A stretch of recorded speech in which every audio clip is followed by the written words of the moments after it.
Alrighty everyone, I am so happy right now. I am even ecstatic, you could say.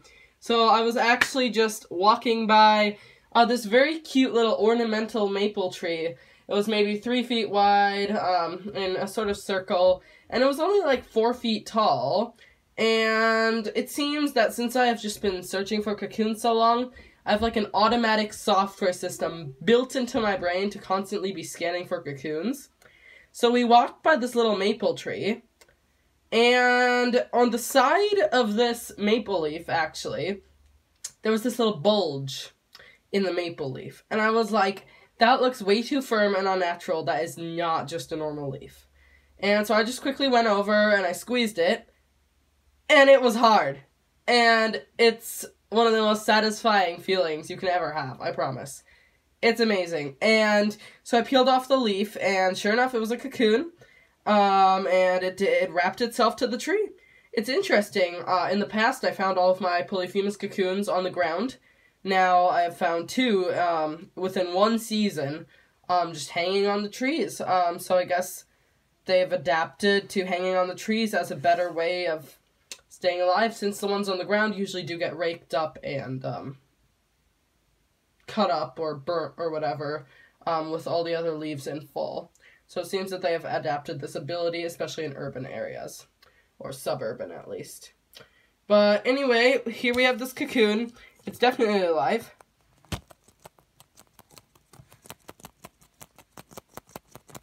You can hear it.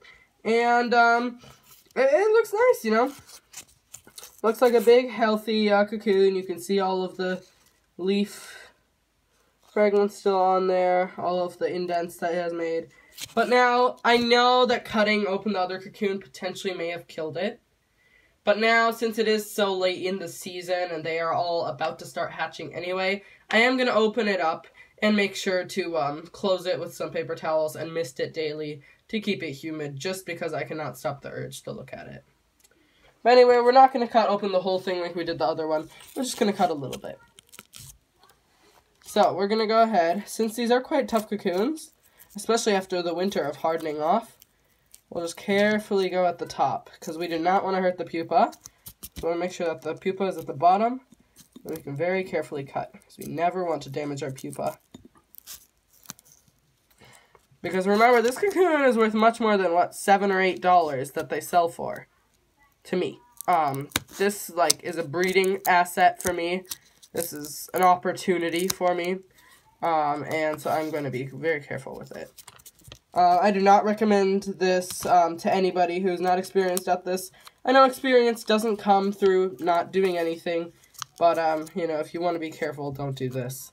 It can be risky if you're not good at precision things. But anyway, there we go. We have a little crack up in there. So stick our scissors in and then carefully cut. Now, ideally, you'd have some sharp scissors for this. My scissors aren't the sharpest, but they're also not like stump, dull, whatever you want to call it. And so they do just fine. Alrighty. Moment of truth. Yeah, it's alive! Now, the even more potentially exciting moment of truth for us, I think, is going to be determining the gender. Because if it is a female, I will be so ecstatically happy. So let's go ahead. Dump this out. I promise I'm not looking. I don't know the gender right now. Oh gosh. It's always a pain to get these out.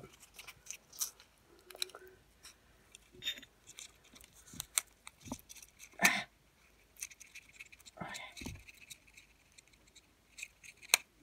Alright. 3, 2, 1. Oh, it's a male. Well, you know, I kind of expected that. It was a smaller pupa. It's not like it's going to harm anybody to have a male around. But that does mean we have to get ourselves a female. Like, it would just be ridiculous if we didn't have a female right now. So, we are 100% going to go cocoon searching right now. You know, we're probably not going to find anything, but we can try. Alrighty, everyone. Here is that little maple tree that I was talking about. It's quite ornamental. And it's not very tall, you know. I'm like 5'8" or something. It's probably like 5 foot, maybe not 4. But here it is, and it was just in this leaf. No, it wasn't in this leaf. Where was it? They're hard to find, you know, because they're meant to blend in. Isn't a leaf like... Well, I ripped off the leaf. Here? Yep, right here. So here it is, and you can see the silk on here, actually. Right here, and so it was in a leaf hanging, actually. You can find the leaf. The leaf is right here, and it was right here in this crack, right in there, and yeah, there we go. It was done on here, so pretty exciting. Now we're gonna look around here, see if we find any others on any of these other trees. Though I doubt it, because this is really only maple. They don't eat pine. Alrighty everyone, so here's our little cocoon, and we have wrapped it in some toilet paper along the slit cover made with distilled water, and then we also put some around here just to keep it on. Daily we will mist it about twice a day, and just lay it on the floor like this, on the bottom of the cage. Now you never want to cover the top up here, because that is where it's going to emerge and come out. If you cover it, it won't be able to come out, and this whole toilet paper towel thing is a much better alternative to whatever duct tape. So here we go, and let's put it in the cage. Now remember, you only mist it with distilled water. Alright, well, what I've done here is I had this weird setup from last year's butterfly breeding, and I would hang the chrysalises on here to actually hatch, or for the caterpillars to pupate. And it's just this toothbrush that I clipped on here for some reason, and then I hung string from it. So now I just tied this little part of the cocoon to it, double knot, you know, nice and secure. And I'll make sure to mist this down just about twice a day since it is hanging up in the air. And pat this back on so it doesn't fall off. And this way it'll just hatch out of the top and either dry its wings on here or on the string, whatever it wants to. Alrighty everyone, here we have our bottle, and it is time to give this guy a good spray. So let's go ahead and just...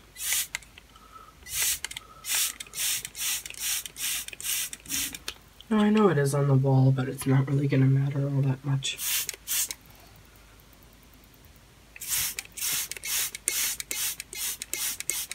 There we go, we'll just mist it from the top, and there we go. That is misted, and we'll do this 2 times a day.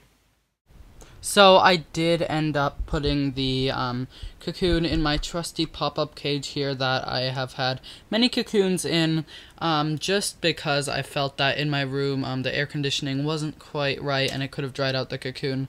So I did end up putting it out on the porch to expose it to natural conditions, obviously in the shade, but I definitely did want it to have those good natural conditions, including the humidity from the rain especially, because what can happen is the cocoons can dry out and die. That is why generally you do not want to cut open cocoons before winter in the fridge, because that can dry them out then. Now, I did end up putting it outside, and it ended up actually blowing away because I did not secure it to anything, and that was bad. I lost it for about a week, actually. We did end up finding it. I didn't have a camera with me, but I just wanted to share that quick little story with y'all.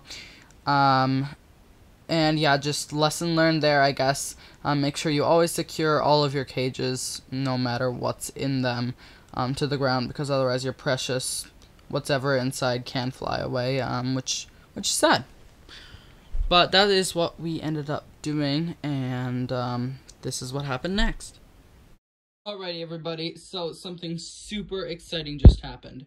So, it's called a Polyphemus moth. So we just recently found that male Polyphemus moth cocoon, as you guys know. And if we take a look up in here, there he is. He is gorgeous. Look at that, and he is so large. I just love him.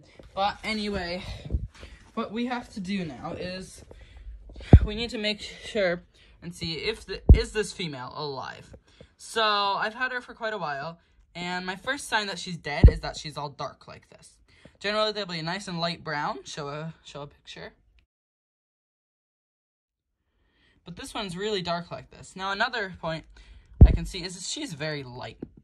Full Polyphemus larvae, or pupa, larva, whatever, they're quite heavy because there's a live animal inside. And also, if you carefully squeeze them a little bit from the front, they'll usually vibrate their tail and move around, just like this pupa is right now. Now, this is not a giant silk moth pupa, but they'll do the same thing. So that's another point pointing us towards it. Now the last one is definitely that she hasn't hatched yet, and it's been quite warm, and my male hatched. And yeah, she doesn't move. She's very light. She's turned dark. She's dead. We know that for a fact. And my goal was to wait for her to hatch and then let her mate with the male, but she's dead, 100%. And so we're going to go ahead and release our male. But since he hatched and he was outside with natural conditions in a nice shaded area where the sun wasn't going to kill him, but it was same temperatures as outside, that means that more Polyphemus moths outside have actually hatched. So we're going to go look for Polyphemus moths. I'm not going to film it, but if we find anything, obviously I will film it. So let's go ahead and do a little looking at this guy. Why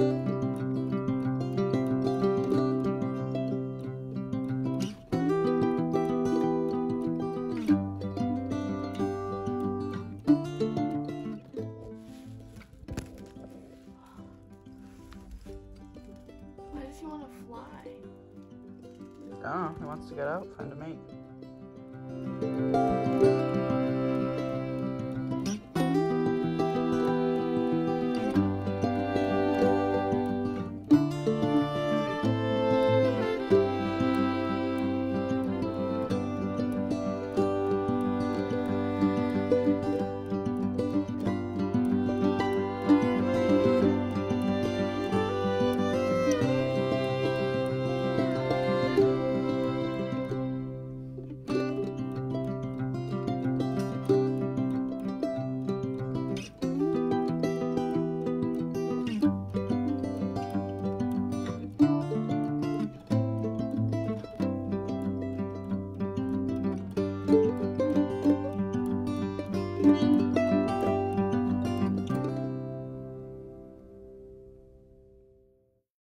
Alrighty everyone, so here we are and I'm measuring him.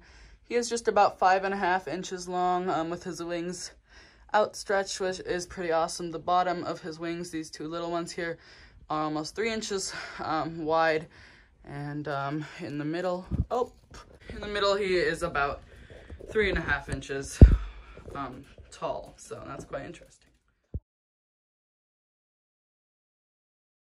Alrighty everybody, so we have this Polyphemus moth here, and he hatched this morning. He is a beautiful male, and I think he's already finding some females because he was flying around just like the males would with the females. I'll show you.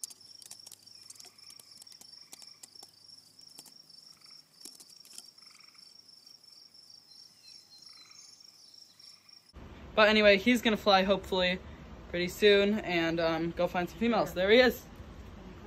There he is. There he goes, and he is gone. Yeah. The tree. There he goes. All right, right into the oak tree, which is actually one of their favorite homes. He finds a mate, and this works out. Bye-bye. Thanks for watching, and I'll see you next time. Please subscribe.